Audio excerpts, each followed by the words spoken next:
6க்கு 6. பவுலிங்கில் Sathya. First ball actually leg சைடில்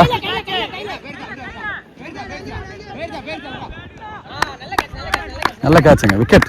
first ball இவ்வளோ ஹைட்டு போணுச்சு, விக்கெட்டாக மாற்றிருக்காங்க. சத்யா 5 பாலுக்கு 6 ரன் அடிக்கணும்.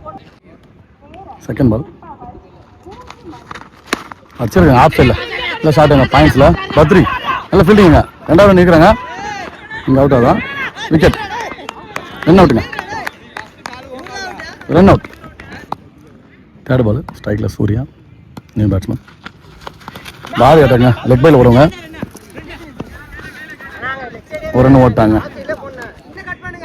ஃபோர்த் பால் இன்னும் 3 பாலுக்கு 4 அடிக்கணும்.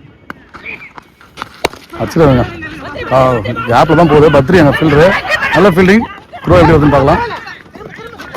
ஓ நல்ல ரன்னிங், அது இல்லாமல் நல்ல ஃபீல்டிங் கூட. த்ரோ கரெக்டாக ரொம்ப லாங், அங்கேருந்து அடிச்சிருக்காரு பிடிச்ச உடனே. நல்ல ஃபீல்டிங், 2 பாலுக்கு 2. நல்ல பவுலிங். ஓ கேட்ச் ஆயிடுச்சுன்னு நினச்சா.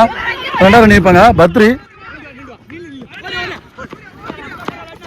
அங்கே இந்த விக்கெட்டை சாக்ரிஃபைஸ் பண்ணியிருக்காங்க குருவுக்காக.